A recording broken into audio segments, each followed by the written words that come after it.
All right, guys, welcome to Sugar Me Saturdays. Sorry, I was late. Crazy week. This week's episode is near and dear, I guess. So, this week's episode is about type 1 diabetes and representation. Now, we all know that statistically, type 2 diabetes is more prominent in the minority community. Yes, I get it. Yes. So you see lots of representations of people of color when speaking about type 2 diabetes. But you actually see almost every race possible when you think of type 2 diabetes. When you speak about type 1 diabetes, you don't see it. And it's interesting because I made a post, oh God, a while back, and I inquired if I was the only one who was curious about why there are no people of color whenever you see something, hear something, or anything about type 1 diabetes. I was literally asking a question because you know how sometimes we get a little caught up in us. So maybe we aren't looking hard enough. Maybe we're not paying attention or something. I wanted to see if it really was just me not recognizing anyone of color being mentioned, spoken about, represented, things like that for type 1 diabetes. So it was refreshing to know that I wasn't the only one that was seeing this. So those of you that know me, I celebrated 21 years with type 1 diabetes November 12th. And I'm very proud of that. Very proud, very happy. I didn't take her out and got her drunk. But, me and diabetes, we had a pretty good day. But I've wanted to do this episode for a minute now because I felt like it needed to be addressed. So when I'm talking about representation matters, it really does matter. I went through high school. I went through college, work, and things like that. And I didn't see anyone that looked like me. No one. No one speaking out about this disease. No one telling me that, oh, yes, it is possible and things like that. Like, I did not see it. And as an African American female, especially when I was 17 years old, who do I look up to? Typically I look up to my mom and my dad and things like that, but they didn't have this disease. They didn't have to live every day the way I lived with this disease. And I didn't see anyone out there for me to say, oh my God, that person looks just like me. Let me go ask them some questions. I never saw that. So I had to kind of stumble through, trip and fall, and figure it out on my own. And it took me a little bit, but I finally got to the point where where I am like, screw this. I'm going to be vocal. I'm going to be adamant. I'm going to speak about it. I'm going to show that you can do anything. I'm not going to let this disease stop me. And hopefully by me being so outspoken, so vocal, so showing the good, the bad, the beautiful, the ugly of type 1 diabetes, I can inspire someone else to do just as much. That's what I wanted to do. And in particular, and like it really started hitting home with me because my Aunt Rosemary, she had me come out to a healthcare seminar or something like that at a high school. And it was in a predominantly Black neighborhood. And I got to speak with some of the parents and things like that that had, that didn't realize they could get type 1 diabetes. When I got there, everyone just assumed I had type 2 diabetes. And because of my weight and things like that, and I was in shape and everything, they just made the assumption that I was fine. I was okay. And I had to correct that. I had to inform them, actually, I have type 1 diabetes. And then came the stigma of, the cinnamon or the eating right and blah, blah, blah, whatever, losing weight and things like that. Look, y'all, if I lose any more weight, I will be pencil thin like I was when I got diagnosed. I ain't trying to lose no more weight. I am healthy at the weight that I am now. So if one more person tells me to lose weight to get control over my diabetes, I'm sorry, you're getting a punch in the throat. I'm sorry. That's just how it's going to happen. But it was just, I'm speaking to these people of color, people like me, and I'm having to explain this disease. And they were just dumbfounded with so much information they did not know, they did not have. And that to me was scary because Granted, when I got diagnosed, me and my mom knew nothing about this disease either. All we knew about was type 2 diabetes. We didn't know anything about type 1. We didn't know anything about juvenile diabetes. Could it be because we didn't see anybody that looked like us, so therefore we didn't think it was a possibility? Maybe. Maybe that's why we knew nothing about type 1 diabetes, because what was out there about type 1 diabetes, you didn't see people of color speaking out about it. You didn't hear people of color saying, hey, by the way, be on the lookout for these warning signs, this and this and this and this. We didn't see that. So by default, we probably did think that because we were not of the white majority, we were not prone to get this disease. And then, boom, we ended up with it. So the ignorance that existed when I went to speak at this school, I understood it because I knew nothing about it until I was diagnosed with it. And then I had to learn everything about it. And it's not right. It's not fair. We should all see ourselves in everything out there. I mean, I hate to make the reference, but when you look at the cancer commercials and things like that, you see every race, every ethnicity. You see children, you see adults, you see all of us being represented.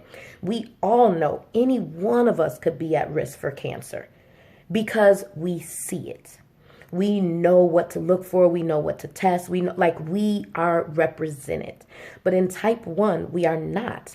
We are not equally represented, equally showcased. You don't have it. And that is what representation matters mean. Now, what do we mean by representation matters? So I used to volunteer with JDRF a lot. However, I'm sure you guys have noticed, I really haven't been doing much volunteering for JDRF as much anymore. And one of the reasons why was because at the last one gala event, I had one of the volunteer, I don't know if she was a volunteer, I can't remember, but she followed me on Instagram and she knew everything I did. And she told me she would love for me to come and speak at one of the conferences, especially one of the youth conferences and things like that, because, you know, she realized they didn't have many people of color on the panel to come out there and speak. And I said, oh my God, let me know who to talk to. And I would be delighted to come out there and help. And she gave me the contact and everything and stuff like that. And when I reached out, I was told, oh, well, we have enough people and we have enough speakers. So if you want to volunteer, you're more than welcome to, but we don't need any more speakers. And so when the conference happened and everything, and I saw all the speakers were white, I got a little upset because I knew there were kids and teenagers and things like that that had type 1 diabetes, and yet they were not being represented. So, and then I heard, well, some of the parents reached out to me and they told me that their kids were saying how, well, Mom, this person doesn't look like me. This person doesn't look like me. They don't understand what I'm going through. And they would leave. So I do give credit to JDR for trying to host these conferences and things like that. Yes, I do. Mad credit. But you're eliminating people because they don't see themselves in the speakers that you choose to come out and talk to them, to explain to them what it's like to live with this disease. You need to represent everyone, every race, every ethnicity, every sex, everyone, every age category if you can. They all need to be there. So no matter the age, the race, the ethnicity, they know that someone is going to be there to show them how they've gotten along this far and make them feel like this is something they can do. And because I didn't see that from JDRF, I decided I can't be a part of something that refuses to, I can't back something that's not going to back me. You know, if I can't see myself in what you're trying to do and things like that, why am I going to continue to support it? And that's kind of why I took a back seat to JDRF. The advertisements. Those of you who see everything that I post and things like that, I do wear my Omnipod insulin pump and all of that and stuff like that, but I've actually stopped tagging them in my posts. And the reason why is the same thing. They actually ask for people to submit to be ambassadors and things like that for the Omnipod insulin pump. I submitted all my information, gave them everything and things like that. And I find it odd. I never got reached back out to. No one reached out to me. No one contacted me. No one inquired just to ask questions to see if I would be a good fit as an ambassador of the Omnipod insulin pump. No one. which I found kind of odd, like very interesting. I had to fill out this release and things like that and all of that stuff, which I did, and I submitted it and nothing. So I was just like, okay, this is a little interesting, you know? Why are you guys like, what is going on? I don't understand it. And it's to me, it's unfair. You know, I'm not saying it should only be me that be selected, but we got a whole community of people of color that can speak out and voice what they've been through, how they've been going through it, what they've accomplished, what they haven't accomplished, what they plan on doing, what their setbacks were. You have so many of us out there that can speak and help, and you guys are just ignoring us. Now, a lot of people want to know, how can they help? Now, I'm not saying we're going to be black only and we're going to be white only, and if you're not black, you can't help us and you can't understand. I'm not saying that. What I'm saying is those of you that have been gifted with the opportunity to be out there, to be seen, to be visualized, to be represented and things like that, you know the way in. And if you're in agreement with us, reach out to us. Let us know the right way of going about it, because apparently every step that we've taken thus far has been ignored. You know, every person we've reached out to thus far has not reached back out to us. We don't know what our next step is going to be. But for those of you that have accomplished it, help us. You know, I've said over and over again, type 1 diabetes does not discriminate. It doesn't care what you look like, how rich you are, how poor you are. It really doesn't care. It is a disease that is here, a disease we will never outgrow, we will never get rid of. And I feel like together as a community, we are so much stronger than we are if we break up into groups. So let's figure out how we can make this possible, where we can have all the people of color being equally represented in the advertisements, being equally represented at the conferences, being equally represented everywhere. You know, we need this because there's so many people out there that aren't seeing themselves, and therefore they feel like they have nowhere to go, no one to turn to. And we can't continue to be a part of that. You know, if we're not trying to find a solution, we become the problem. And we can't become that problem. We've been that problem for far too long. 21 years as a type 1 diabetic, and I am still waiting to see someone that looks like me, you know, speaking out, showcasing, wearing pumps and, you know, doing injections. And like, I'm still waiting for that.